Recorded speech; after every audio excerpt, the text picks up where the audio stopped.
Well, welcome everybody. I appreciate you guys coming early tonight for the workshop.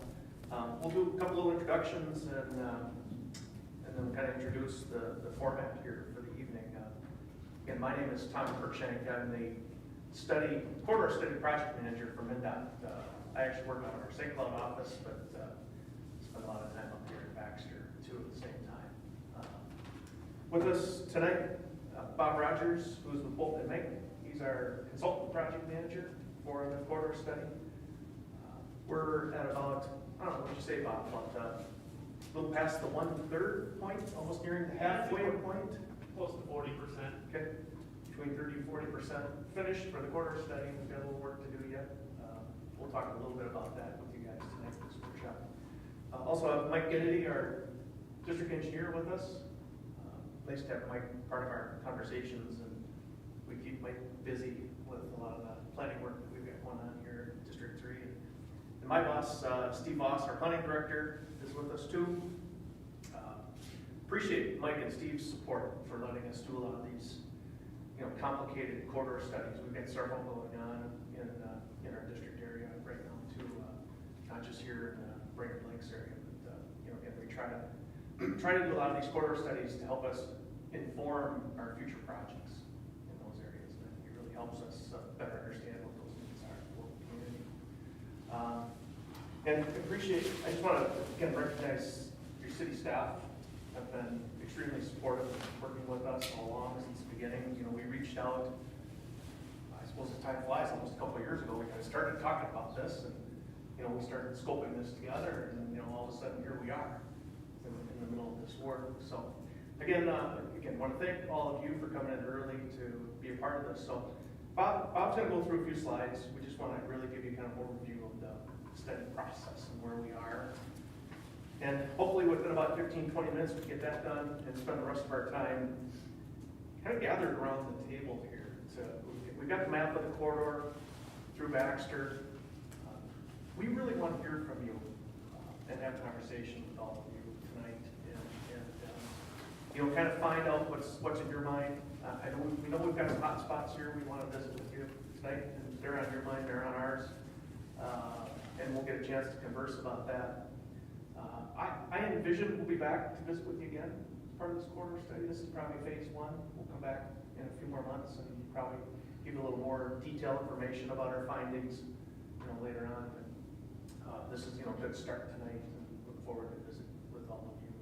And again, through staff, you can always relay things to us. We're constantly in meetings with your staff all the time, so we can always find out what's on your mind. So I'll turn it over to Bob, and we'll go from there.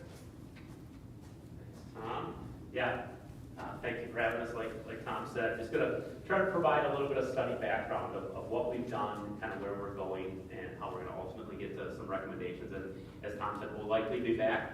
You're probably going to see MnDOT and a lot of those staff a lot more, because we obviously know there's a big construction project also that's in the same study area. We're really focusing on a planning study, but recognizing there's a very large funded project right in the smack dab middle of this south segment. So we'll talk about some of that tonight, but we're probably not going to have all the answers for that yet tonight. So again, what is our study limit? So we are looking at a comprehensive type of look at Highway 371 on the south end.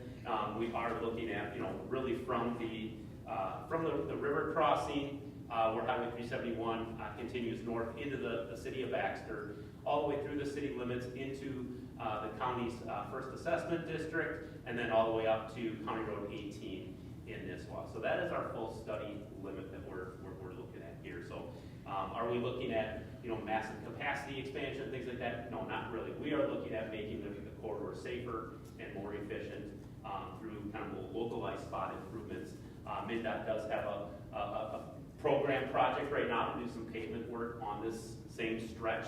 And what we're trying to do is really line up what are some recommendations that we can set a vision for some of those improvements that can maybe get incorporated into that next project. And then there's others that are going to probably happen, over the course of time too. This is not hey, we got to get this all done so that in 5 years we can build it all.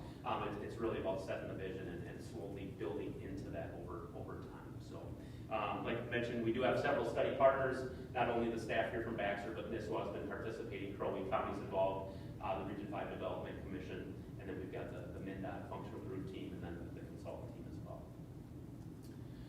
So when we first kicked this off, we really had a series of kind of just study goals, what we really wanted to accomplish out of this, and I kind of alluded to it already in some of my opening remarks, but finding, what are the multimodal corridor needs. It's not just all about cars and trucks. There are, other users of the corridor as well, especially in Baxter, pedestrians and bicyclists. As we get further north, we're getting into some modes that we didn't necessarily know existed that were using the corridor, like golf carts and, people crossing the roadway in that sense, and, ATVs, UTVs, using, crossing over or using portions of the right of way to move throughout the area. Again, looking at those future improvements, finding the recommendations, and then, incorporating them into that safety improvement. At the very bottom, there's just a little timeline. We're really in that second phase right now, so we did spend beginning of the late summer, early fall timeframe, kind of doing our project, kind of existing conditions assessment, looking at what's out there, what are the problems, what are the opportunities. We're currently in phase 2 now, where we're starting to develop and evaluate alternatives. We didn't include all the lines on the map of stuff we have been working on tonight, but we really want to just kind of leave it open and talk through that with you all. But just know we are working towards actually developing physical improvements and concepts for the corridor. And then the last part will be that kind of study report and recommendation. And in all of that, because there is the future interchange, we are working in concert with that team from MnDOT that's doing that project as well. So in the early phase 1, we did quite a bit of community engagement. We actually had an open house here at this facility, was one of our events, but we had an online survey, had a tremendous response on that. Nearly 1,900 people responded. We had, over 2,000, mailed out invites to some of our open house events and pop-ups, and had over 5,000, well, roughly 5,500 comments that we had to kind of sift through. And there were some key kind of trends and items that rose to the top. I'll share those in just a second. But other things we did, we were at the Crow Wing County Fair, we were at the Baxter Night to Unite, and some open houses and media ads, and just various ways that we're trying to connect with our stakeholders. I guess the little graph here on the right side just shows some of the people that took the survey, how they're using the corridor. So kind of interesting. They drive on, it's kind of general, but they live near it, they work along there near it. Seasonal residents, so we did thankfully get a good contingent, because we know this corridor is used by a lot of people from not in the area, including myself, because my family comes up this way several times a year, and then bike, and I was surprised to actually see that level of number for the corridor. So here's some of the feedback we did get, and probably not all that new to you. You all live here, you all experience the corridor, you probably deal with exactly these issues and the top priorities that people have, and really safety was the number one. And then I think the next couple in there kind of all relate to mobility when you talk about traffic flow, congestion, able to cross the road, and access businesses. Those kind of all fall into that mobility category and safety category as well. But just those are kind of the top things we're kind of confirming. Not that we didn't know that was one of the issues, but we're kind of confirming that's what we need to hopefully find some solutions and some improvement corrections. So with safety, this graphic just provides just an overview of the crashes in the corridor. So this is actually data from 18 to 22. This is showing kind of that high frequency crash locations, and to no surprise, intersections are always typically that area where you have the higher crash rate. But I think what is interesting is again, the highest volumes in the corridor are right here in this area between really the College Glory intersection up to about Wyandotte. I mean, those areas we have the highest volumes, you're most likely going to have a higher crash rate and more access and things in that area. So, but 90% of the crashes in the corridor did happen within kind of the Baxter city limit area. Just giving an indication of kind of what some of those crashes are. 72% were angle crash, rear end crashes, and 11% were angle crashes. So, and again, it's probably no surprise, just the key intersections where people are accessing on and off of Highway 371 and trying to cross in areas are where those higher frequency locations are at. And just again, I think you all are very well aware, the study team is aware of it. We never like to have a study going on when, you know, a life-changing incident happens, and unfortunately we had one not that many months ago along the corridor, so very well aware of that. And again, that's why we're not only looking at cars and trucks, we're looking at a multimodal types of solutions, because we do know that other people on other modes need to cross and use facilities in the area to move throughout your community. So on mobility, this one just really gets at, and again, no real news to you all, but just the areas where we have higher volumes, we're going to have that higher level of kind of mobility concerns and congestion. And there are certain times of the week and certain times of the year where that even gets elevated even more. So again, just, you know, the study team is aware of that. We're not going to go and design improvements necessarily for like the ultimate peak condition. You know, we're not trying to solve the Sunday afternoon on the 4th of July weekend because that would be, you know, way overbuilding the system. But those are incidents that we are aware of. I mean, those are conditions that you all are dealing with year in and year out. So again, we're aware of it and taking that all into consideration. But I think just, yeah, the takeaway here is just some of those, you know, greatest delays, you know, 210, hence you're looking at a significant construction project, that being a location, and then at some of the signals is again where we see some of those higher kind of delay locations. Just at the very bottom here, just, you know, point out there's, you know, a fair amount of continued annual growth going on, and anywhere from 0.5% to upwards of 2% annually. And there's locations where it's even higher than that. We know that, you know, you've got areas of your community where there's a tremendous opportunity for growth. I think, you know, to the south, down near Highland Scenic, you know, we could see if you get a couple of developments come in that they would far exceed that 2%.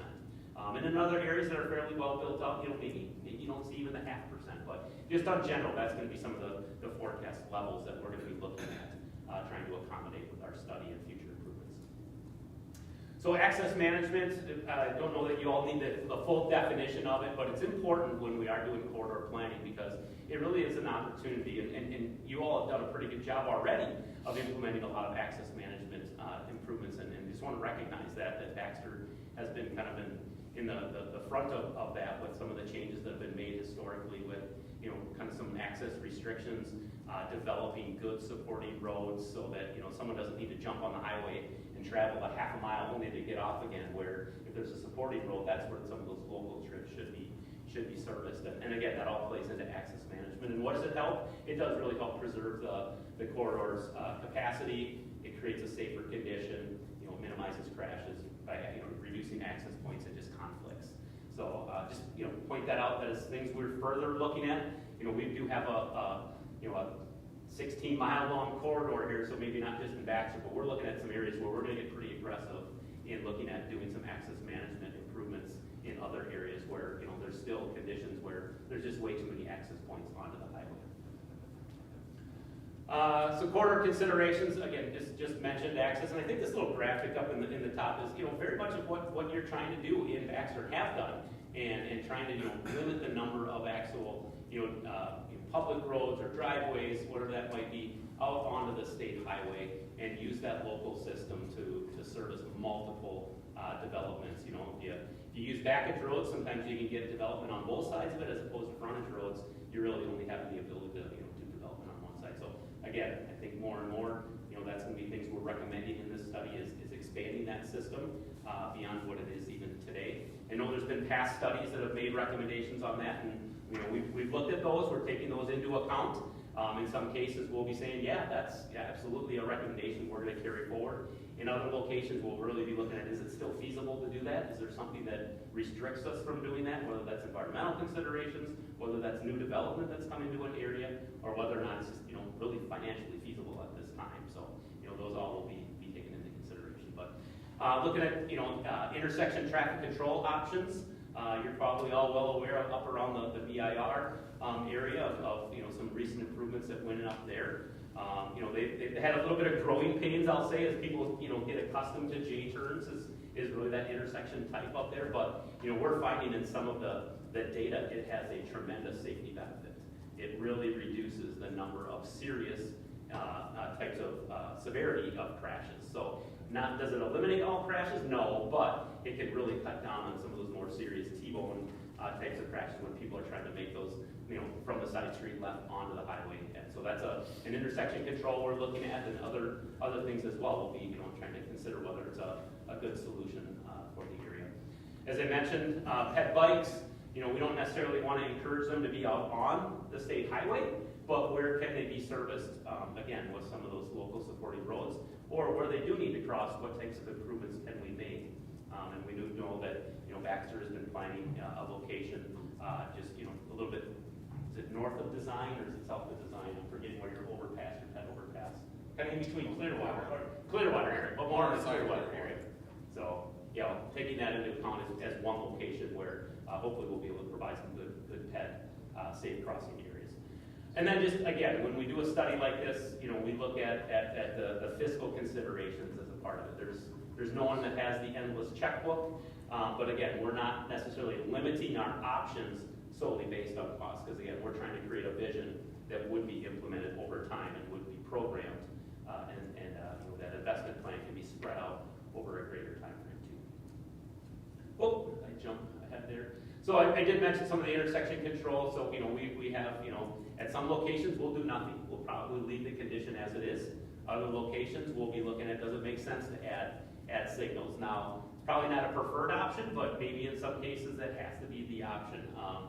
I don't know that we have identified just yet any of those, but it's in the toolbox. I mean, signals are an option. Roundabouts, on a higher speed, high mobility corridor, it can be more challenging, but it's something we're not going to just absolutely dismiss and say no. We will vet it, we will look at it and see if it makes sense at a certain location. In other areas, looking at some of those access restrictions, which really get into right in, right outs and the median U-turns or J-turns. Again, those can create some short-term confusion for drivers, like, hey, how do I navigate this and all? But we have found that again, statewide and even in the Midwest, it's becoming more and more popular to use some of those median U-turn type of designs to improve safety while also maintaining mobility and access to properties. And then grade separation. We already have the one that we're looking at in the area. I think also when the 371 bypass was originally built, down at Highland Scenic, being a future grade separation, there is that as again in the toolbox of something that will be planned for long term at the right locations. Again, it's not a condition we'll be proposing of making this a freeway section by any means. So, but one thing we'll just keep in the toolbox. Some of the pedestrian facilities will just say that MnDOT's kind of active transportation unit from the St. Paul area, they came up and did a very detailed inventory of the entire corridor and made recommendations and have a kind of whole separate study and recommendations. And so we have that, and we're starting to see where we can incorporate some of those recommendations again into our concept designs and things of how do we connect trail gaps that might be out there in the city system today. You all are aware of it. We're trying to figure out how we can, again, if we're doing projects jointly, how we can maybe, add into that and support that with, whether that's frontage, backage roads, doing bike lanes. City already has done a pretty good job of several areas of having that. And, we just want to continue to support that type of improvement too. At signals, looking at is the signal set up with, all the necessary ADA, compliant elements? Does it have all the push buttons and countdown timers and audible things of that nature? Just making sure that we have good facilities out there for pets to safely cross the roadway. And then is there areas where wayfinding needs to happen? Because I think when they were inventorying the area, again, there's some facilities that are maybe not immediately adjacent to the highway. They're maybe just back in the commercial development and all. And is there opportunities to do some type of wayfinding or signage to really direct people that aren't familiar with the area to how they can walk and bike effectively throughout the whole study corridor. So. Oh, I'm talking fast, I apologize. But yeah, so we recognize that there are challenges. We do know that there's a new planned crossing. This is just an illustration of how it can be challenging to cross the roadway. So I believe this is at the College Glory intersection.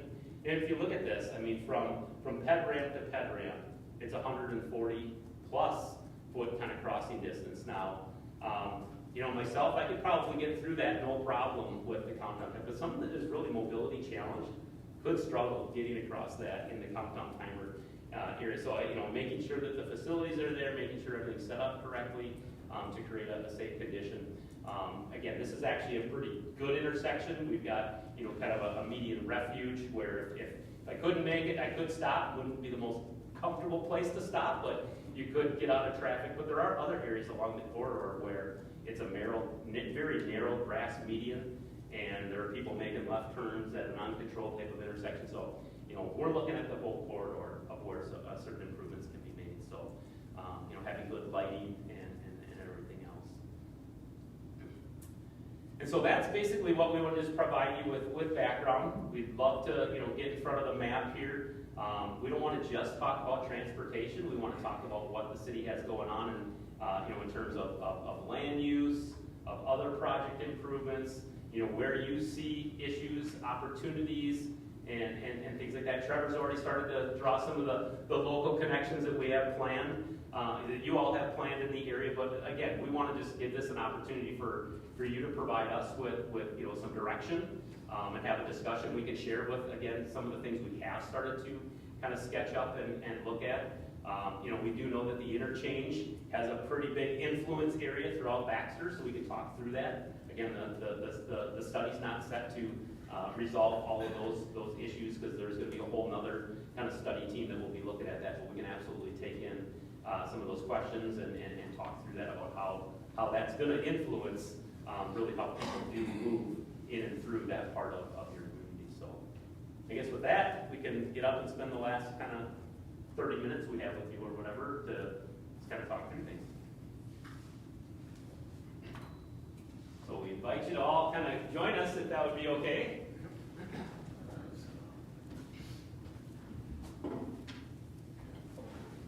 And we can start on the south end. I don't want to say the south end is easier by any means, but like I said, just off the map, I guess we don't have the river bridge shown here.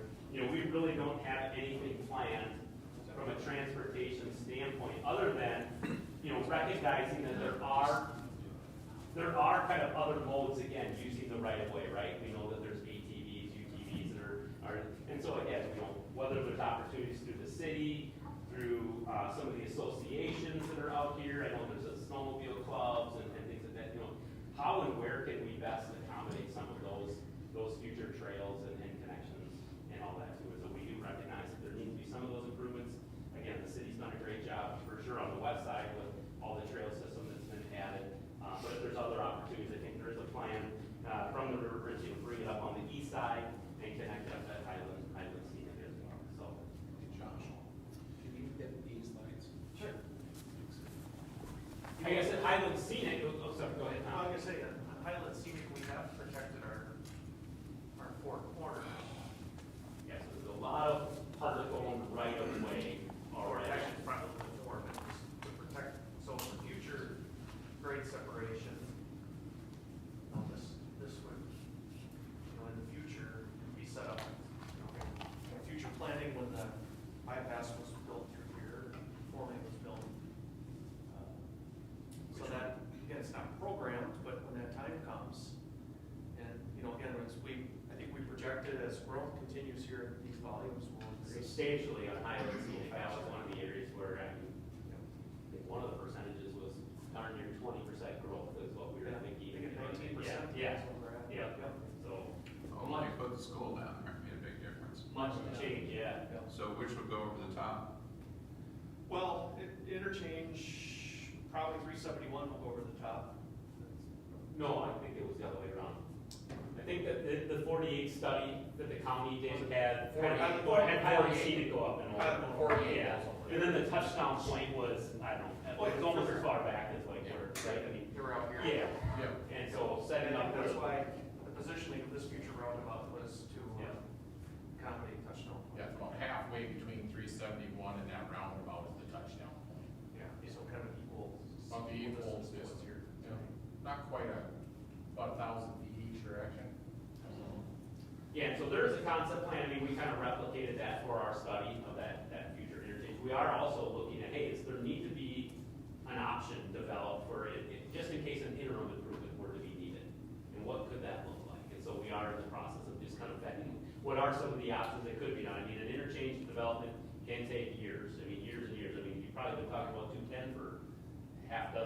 10 years probably of grade separation, more than that. Since the nineties. Since But the 30 years. It was in the environmental review of the 371 bypass in 1996. Sure. And so, you know, so to get to a point where that would be a grade separation, could there ever be an interim improvement that would be needed? That's what we're kind of looking into as well.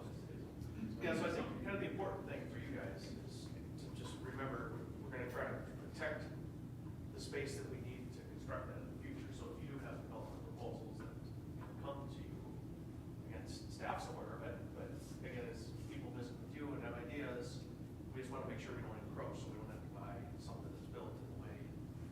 Or remove accesses on County Road 48 that we're allowed to go in. Right. You have what you need there already, right there more. For the interchange. For the interchange, but again, if a parcel was built and then all of a sudden they somehow were able to request and receive an access in the area where now all of a sudden we gotta start raising. My question, you have all the land you need right now to do I think for the most part, for the Yes. interchange construction of a basic standard, basic standard, I have an interchange, there's room there, yeah. Again, if there's something else that's needed, you know, we probably want to see development bump right exactly up against, we want a little bit of improvement. You know, again, that depends on what type of development's coming through. And again, I think we were accounting for, you know, pedestrian facilities on both sides of the, you know, the bridge and the facility going, you know, across there and all too. So They have 33 acres on the north side of 48, 40 acres on the south side of 48, which is more than standard, more than enough acres. Standard diamond interchange takes about 22 acres. So the acreage should be there if they would. So I think we're really, from a planning standpoint, we're in pretty good shape here. Okay. And I think you as a city too, making the connections, you know, everybody's pretty aware of that. Now, when we start to get up to Glory and College, you know, again, this is a potential impact area for the interchange. You know, something, we know that there's some pending future development that's gonna occur here, realignment of Evergreen. What will occur here with this, would this become a roundabout, or what's gonna happen, you know, again, if this in the future becomes, you know, too much traffic, we could do some interim, you know, additional turn lane or some kind of measures here, but at some point that gets used up, and then we have to think about, you know, is there some kind of grade separation there in the future? How does that play into the interchange? These are kind of these three, this one, Design Excelsior, and College are gonna be part of the study area for the 210-371 interchange project. So we've identified them as issue areas for the future of what's gonna happen. I think as we continue to see those local connections, that's gonna help a lot in that if access here needs to get restricted by some kind of separation of those directions. In the future, we'll look at what those options are that we included in our study. The College Road and Douglasford and Industrial Park intersection along with Evergreen Drive realignment, that traffic study will be completed in May. It will be coming through our Utilities Commission and City Council in the month of May. So we will be getting that bid done by the end of May. Yeah, perfect timing for that. Included in the conversation with energy. Our long-range transportation plan shows it as a signalized intersection, but that's from almost 2015 was the last time we updated it. Yeah, yeah, and I think we try to do roundabouts now instead of signals. Do you know for that traffic study, Trevor, was any counts done on 371 as well? Did they take any? Because we had counts, but again, I think we always love to get more data all the time, right? I think they used the ones from the County Road 48 corridor study. Okay. Because the corridor study on 48 looked at College Road on the north. So I don't think they did new counts. This may be a naive question, they all will be, but, with the proposals and chunks of private land, allowing you to hold people off, when will you know what you're gonna do there? And when does it become a taking and you gotta buy it, so they have peace of mind in knowing what's going on their land? Yeah, it's the chicken and egg, you know, which comes first. Again,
development for the interchange project is probably a 2-year from like right now, right? I mean, you'll have a very good understanding in the next 2 years of what's gonna be planned in this area. Yeah, actually, I think, So, well, probably, although the money that's been appropriated for the interchange does have a sunset provision in 2028 for construction, so we do have to compress that time. Correct, Mike, and the target is 2028 for construction. So it's really only 3 years, give or take, so it means we gotta move fairly quickly. yeah. And I think you're gonna see a lot of activity once those contracts are finally executed, consultants and those meetings start, it's gonna move fast.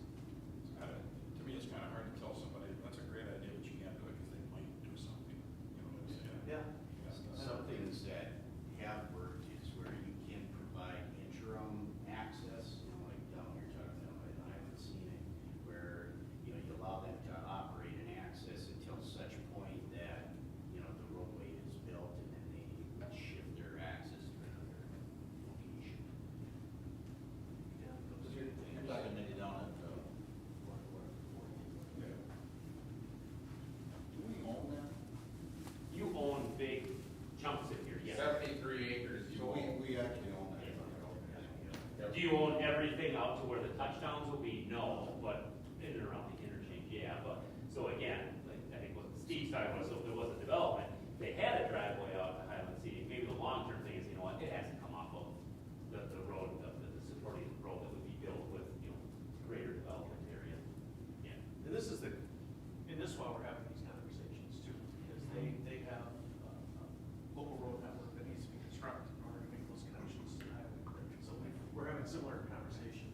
You know, they've got the Mills property and some other properties out there that aren't developed yet, that are in the process of, and we're identifying where those appropriate locations are for access to the highway.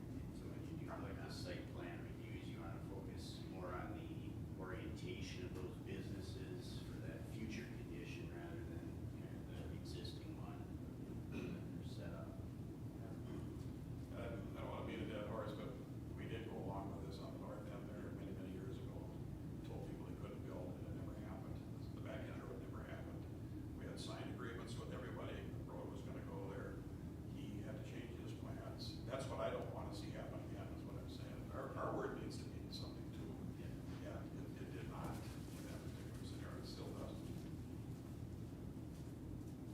There's talking about Dunleer Chevrolet and Dunleer Honda, when they built on that site, the 2001 plan showed the frontage road extension.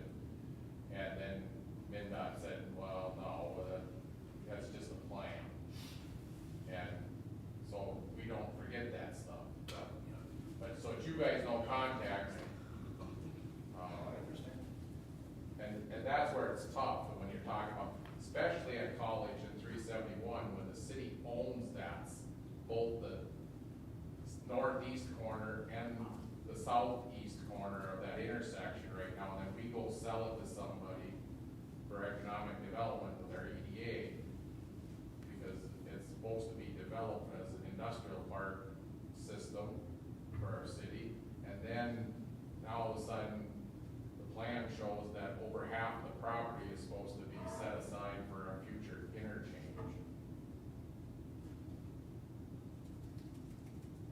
So what goes on the plan is MnDOT willing to come to the plate and buy the land and set it aside like they did down at 48 and 371.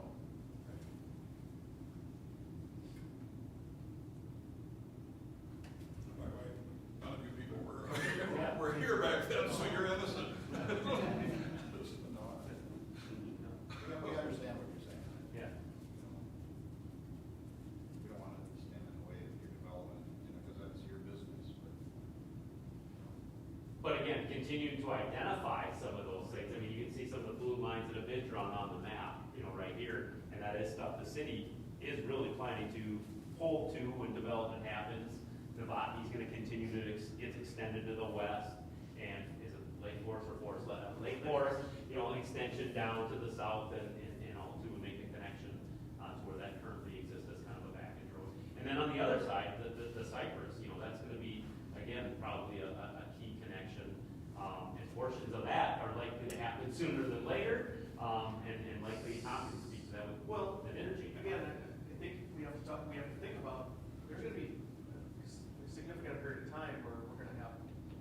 closure is limited access here because of construction. And, you know, we have to come up with detour routes. You may end up using College and coming back on Cypress. And with this connection to Wayna, might be something that we have to do before we start construction. So it's something that I think our team with the interchange and you and your staff need to probably have some conversation. We're gonna probably have to participate and help get this moving along.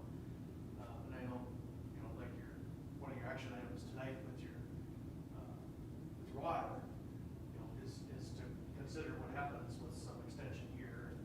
You know, this might happen sooner than later. You know, again, in order to allow that traffic to bypass this area, this is kind of a link that we're gonna have to probably have.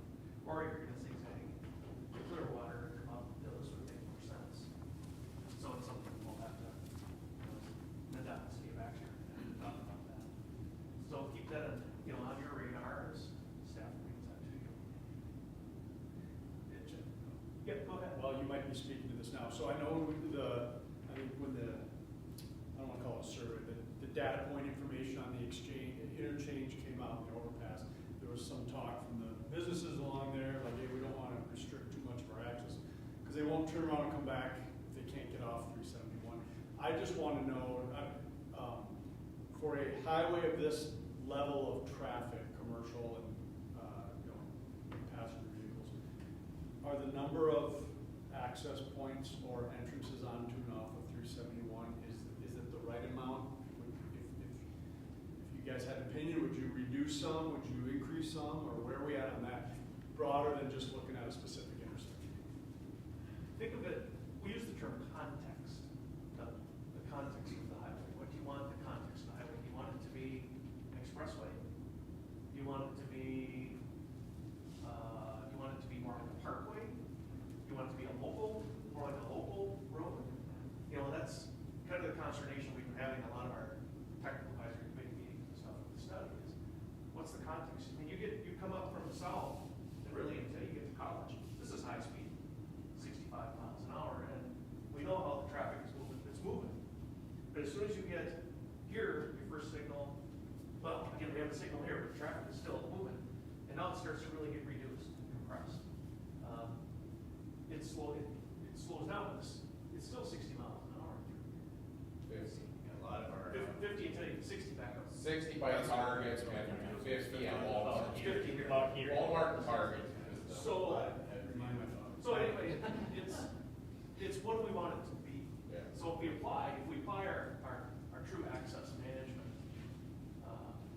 standards to this, you probably wouldn't have access here to cell share design. You probably have here, again, from a spacing standpoint, you probably restrict access here. This would be an interchange. You know, so you really kind of think about, if you want this to be a mobility corridor, this is the conversation we were having with this one. And they actually want to maintain higher level mobility versus access. And this is, I think, the conversation we want you to think about is,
used to be a. Interregional corridor, it used to be that Corridor. kind of. They've kinda put that aside now, the focus more is on the route, is a principal arterial being on the national highway system.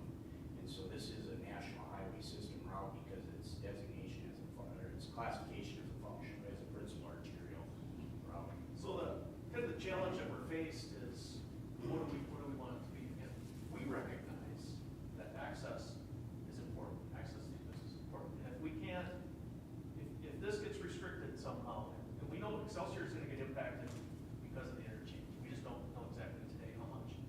Do we have alternate routes that can be provided to equal what might be restricted here, or be greater than what's restricted here? So I think that's what, again, this interchange study group is gonna have to look at those, probably influence area from, all the way from, we know from Glory College all the way to design for sure.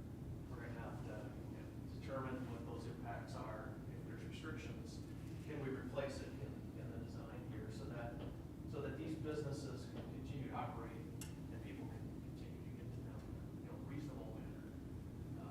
And that's, again, that's important. I think jointly we all agree that that's a feature that we want to maintain. But to what level, we don't. Yeah, what this corridor does have that a lot of our corridors don't have is you have a lot of redundancy with your system. You've got a nice frontage road system. It might be a little close to the highway, but you have that system of roads, and then you also have kind of a baggage road system here. So you got some of that a lot of communities don't have to provide those for that local traffic road trips. Yeah. Yeah, I mean, ideally, you'd like to see these, you'd ideally like to see these frontage roads, certainly brought out more like that. But again, we've got expensive real estate in the way.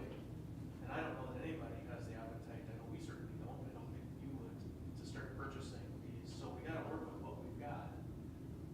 So again, I think we've already implemented, like here at Clearwater, with those turn lane changes where you can't cross here any longer. Again, that was something that was implemented years ago because of safety and so on. So WIDA is kind of our next challenge on those American. I guess the question, kind of the question to pose to all of you, we're challenged with the same too, is how aggressive do we want to get?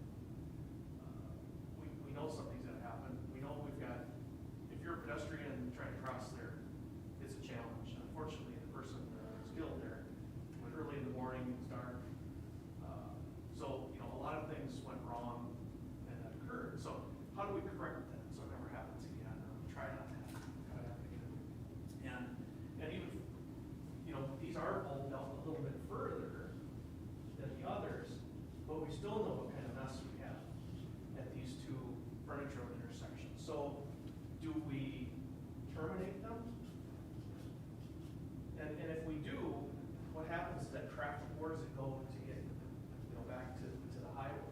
So we're looking at that as part of the corridor study, but it's, I guess as we have these conversations with staff and our technical advisory committees, how aggressive do we want to be here? Because we can be real aggressive and talk great separation, which that's maybe a grandiose scheme, but if you do that, you're buying millions of dollars worth of property here. And I don't know that any of us really want to even broach that because that's just not going to be accepted. So what kind of things can we do that are practical, affordable, and least amount of impact on what's already there? So that's kind of our challenge. Yeah, our studies. yeah, I mean, we there's a couple that are maybe opportunities. If you got a vacant property, could you do something like this, and then, cut off the frontage road, cul-de-sac in down here. Again, could you make a connection ultimately if there is a completed system here? I don't know, I'm just gonna draw a line in, I don't wanna go through someone's house, but I don't know. Of how you can connect things back this way. Yeah, these other quadrants are difficult because like Tom said, there's development already. But if there was the opportunity where, hey, maybe a development became, open, I don't want to wish anyone ill will on their business, but if something, became a vacant property because it sat for a certain amount of time and it was vacant, could that be an opportunity to then, create something and bring the frontage road back even further? And, those are tough conversations, and like, we said, doing that without a plan, because we don't want to go and put a line on a map and then someone sees it, and then they change their mind of maybe how they want to use their property or develop their property and that, so. But with the value of property, you need to be doing that sooner than later. Yeah. Look at the bypass 40 years later, what it costs to take all those houses out of there in the meantime. But I was kind of curious, when kids live at Blaine, on Central, 65, and then on Main Street down there. Yeah, so we traveled that quite a bit. Yeah, you guys are in the process, not you guys, but doing a whole lot of stuff there on 65. From where they live off of Main down south, is heavy commercial.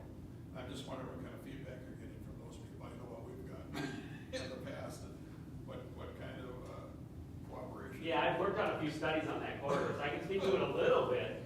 It's tough, and there are some very expensive improvements being done there, some really tight diamond interchanges, we call them, with massive walls, and just keep it as, you're so compressed, and you just keep it really narrow. But there are a lot of property impacts that's coming along with some of those too. There's some massive acquisitions that have to happen, because I think the goal is really from there all the way up to, the Bunker Lake Boulevard, which is a few miles even north of Maine, that would all be grade separations, and so there's I think 101st and 98th, they're all planned for future interchanges, so. I think, Steve, you might have been here when you guys pulled the stoplight out of Home Depot there on Elder, and the place was rocking. People were really, that was one stop, right? And so anticipate, what's going to happen. I think, again, when we get into the public engagement portion of the interchange project, we're gonna hear from, we hope, really hope. You're gonna. Yeah, we want to hear, and we really need to, it's important. We're actually, starting in June, we're gonna actually start doing some cross-pollination of our two engagement processes between the corridor study, like the chamber, we're gonna do some joint chamber things and start really reaching to those businesses, because, we want to start those conversations now, and really try to explain to them kind of what we're talking about with you is, what do we want this corridor to be? Do we want to try to maintain mobility, access? Again, as a community, you have some influence in those decisions that ultimately are made. And again, we know that we've got some significant issues here that need to be addressed. Does the community have the appetite to take it on? Do we want to try to do some of these connecting roads? And when do we need to have them done in a way to coordinate whatever kind of improvements is done here? It's kind of what comes first. You almost have to really get these going before you can really do this, because you're going to push that traffic onto those other roads to make these connections. So I know you're starting with some of those decisions tonight with your regular business to look at some of those issues, your utilities and some of those things. Keep doing that so that you get a feel for if some of these changes are able to be implemented, then you have a lot of that background information already done to move that along. So, and you're going to continue to have more development. We're hearing from developers throughout the corridor. You guys are hearing from them. We know we've got more stuff going on here. In the Botany area, we know that the Tanner property here is there's stuff going on, and others. So that's going to continue, regardless of what we do. We want to try to anticipate it so that we can, have a plan. So when it does happen, and that traffic that's generated, we can put it somewhere. You see anything going on up at 77? We're a little short on our. Yep, actually, the layout is supposed to go all the way to 77. I don't know if I ran my paper roll ran out and just cut, and I didn't realize it. This segment does go up to 77.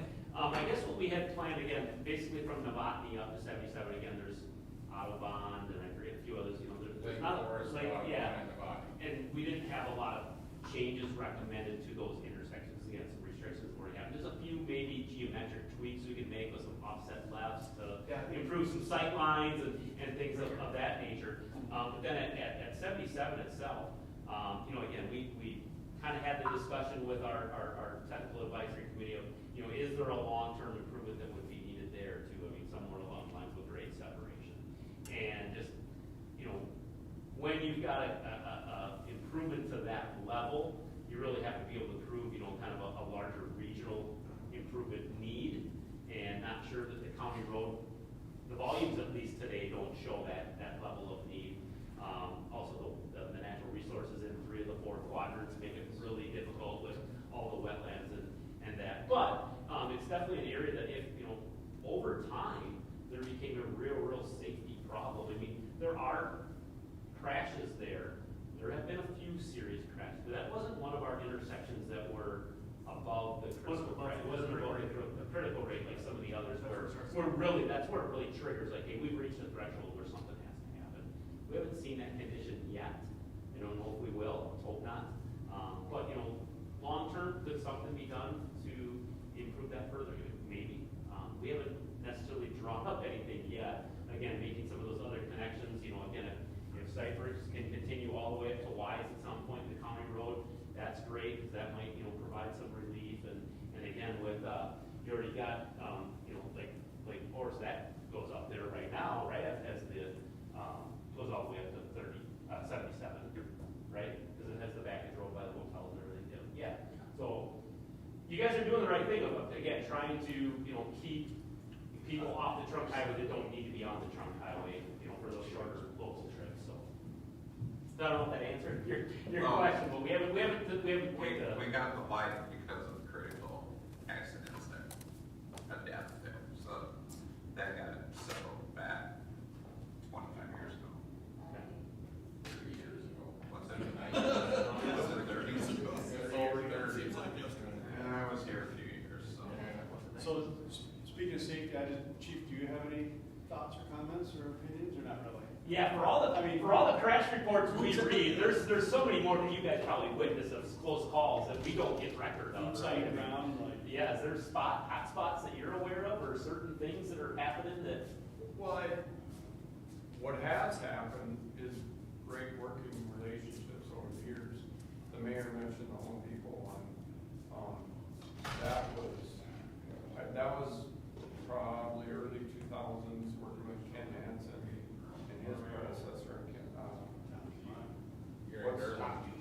Gary Gerlach? No, other younger guy at the time, I can't remember. He's still I think Kevin Schmidt. Kevin. Yeah. We had our 3rd crash out there, 2 of them had been fatal, and we were just flying another person off, and turned around and Kevin was right there, and he was calling for the barricades, and he went, it was way beyond what his authority gave him, but we had it up. And that was all because we had that TCD going. So the working relationship has been great. Yeah, our junction 210, 371 crashes, they're all rear ends, so they're rarely are they injury. So the number is high, but the injury rate is low. So it's mainly property damage. We took care of Clearwater years ago. I think I told these guys on that phone call last week, White is gonna be the next problem area. And, I don't know what the solution is. I think all the other ones we feel pretty comfortable. Well, college that's gonna be a volume issue there. Then I guess I'd wait to say too much. I don't know what the interchange, how that's gonna affect it, but working with MnDOT nowadays, and we don't meet face to face, but what we've done for 15 plus years is every crash on 210, 371, we documented for the engineers to look at, and I think we've gotten good results. The whiteout already, and again, it's low speed impact ones that are off the highway, but it's almost gridlock there. I don't know, starting a couple weeks probably, when it warms up, and I don't know if that is not going to improve through construction or as a result potentially, so I think that has to be our next goal. Yeah, and Chief, I think, again, if we're talking about detour, Yeah. because you're gonna have to manage a lot of that traffic on your local roads. Yeah. Detour. Something, we're gonna have to do some kind of measure here, from the engineering standpoint, right? Try to figure out something here. Maybe it's restricting the front road access or something, or construction traffic here came back on the highway, you know, it's gonna have to be some kind of substantial change to what the operation is today. I'm glad to see there's options, because what we have right now won't give us enough options. So yeah, the team is right, you're gonna have to create some additional options. Yeah, and there might be some temporary heartache, for a while, until we can get it back. Well, there will be, yeah. Yeah.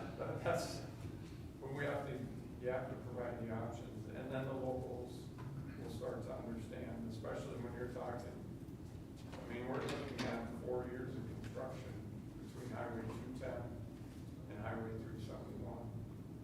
So, I think people are just gonna have to understand that. Yeah, yeah, because it's not only this section of 210, we got the section of Brainerd, and then we come along and do the interchange, and then on the heels of that, we've got pavement in 2030. So you're really talking, you're talking 6-7 years. They can handle 4. You know what you're gonna use all this land for? You're gonna store all those construction barrels there. I mean, you're gonna need a spot for Yeah, them to be. because right now we've got, I mean, what's really leading the corridor study is a 2030 pavement project from Baxter all the way to this one. And, you know, again, that's why we went over to this one to study, because, and we haven't even talked about first assessment district. You guys, there's some significant safety improvements to be made there. We're looking at probably some significant access reductions there. I mean, those folks that live up there, that lived there for decades, aren't gonna be happy with this place. Well, But just like again, when if we you want- came through Baxter last time. Yeah. So we know. Are you gonna do any grade changes on 371 north of Boyden with the pavement project? I mean, height wise, we talked in the past about having to raise that road to 3 feet because of the wetlands. What wetland or To get the separation from your center line to the water table. Yeah, no, good question. I guess that's something we'll have to, in scoping, we'll have to. We'll have to look at it. I mean, right now, sitting here today, we don't have that answer. Back in that 2001 study is what Mark's going back to, that's when they said, and that's why all those businesses built at the floor elevation that they did, because it was anticipated in that 01 study that 371 would be raised 3 feet from about, starting in front of about Target and ending at about Johnson Road to the north, because the separation, 371 has a lot of alligator cracking. That's why you're overlaying it very often. You know, you're overlaying it, what, about every 7, 8, 9 years, and even making it 10 on some of the treatments that you're doing. So it was talked about raising it and getting that separation from the top of the pavement to where the normal groundwater elevation is in that area. Because right now, you don't even have hardly 18 inches of separation from the water table to the center line of the road. So that was talk from a long time I ago. guess we gotta find some more money. Different MnDOT people, but that's why those businesses put those floor elevations in like they did, because they didn't want to be looked down on from 371, they wanted to be equal. And then we had requirements as to what the separation off high water mark was also. Another question that's been asked to me is, you know, back before the bypass, the speed limit in Baxter was 45 miles an hour. Actually 40, I think, at one time. Then it raised it to 45, now it's at 50. But putting in perspective of what you've done in Staples and Wadena on Highway 10, making that into 4-lane, you never raised the speed limit through Staples. Well, you raised by 5, I guess you went from 30 to 35 through Staples. Why are you taking and keep raising the speed limit every time you do safety improvements? That's what's scaring everybody too a little bit, is that now you do these safety improvements, are you gonna raise this whole corridor to 60 miles an hour? Is that the reason that you're doing these? Or can you do safety improvements and not restrict the access and keep the speed limit down to 45 miles an hour through here and make it safer by getting the gap with the speed of the cars? Like you've done in Staples and Wadena was what the question was. Well, speed limit's always a tricky thing, right? Because the way, and I think there's been some discussion of changes, so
doing interchanges and green separation, you know, safety improvements. Could be naturally coming that people are gonna keep that sometimes it happens, right? That's just saying, you know, and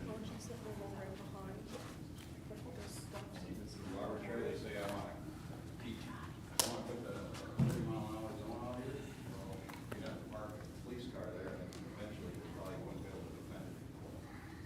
Well, then it goes against your regional specs for this corridor. Yeah, I mean, there, What's the speed limit on 10 St. Cloud? 50? I don't know what it's gonna be like, no, I think it's 50. But, you know, in the future, new interchange, I don't know what those,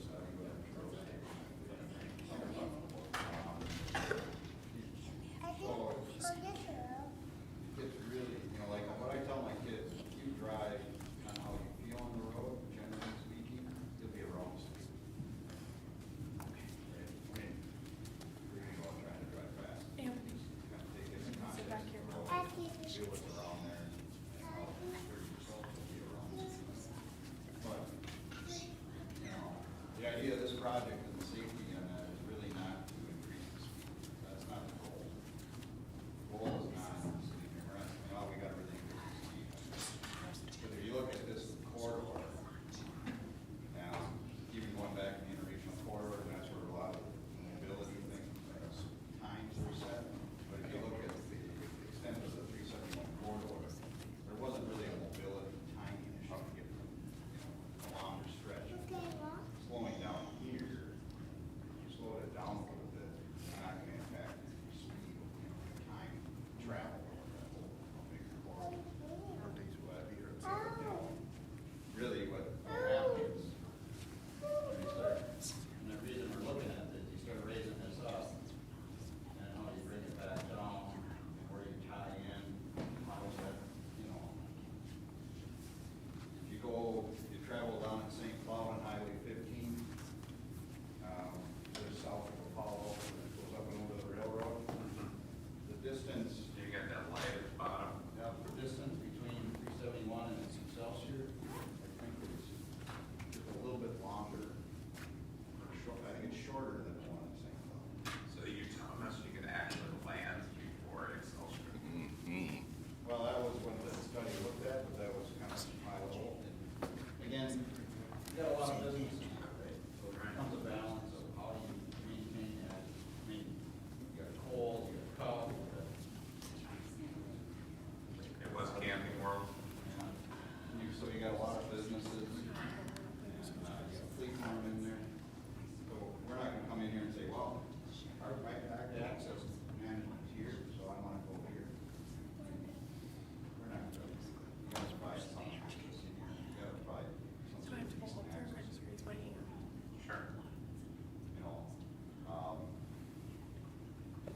how that look, that's what we are. Sure.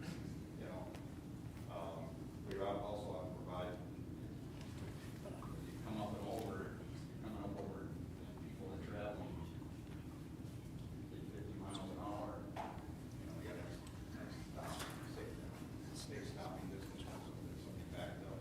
That's where you probably have. Mayor, that's where we used to have, we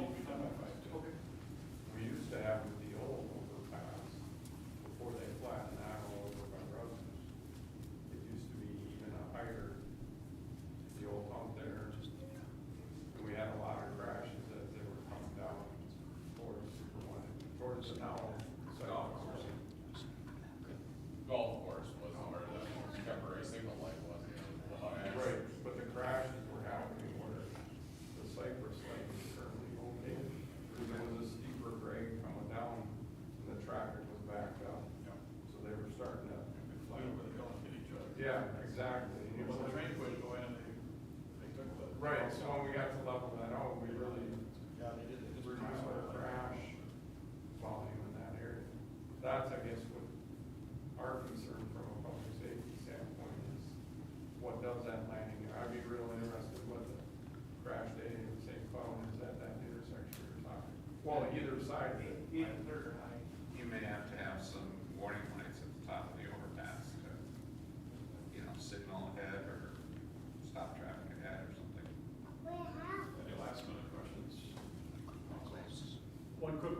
you spoke to the pedestrian fatality. Any other pedestrian related or bicycle or other transportation related safety issues?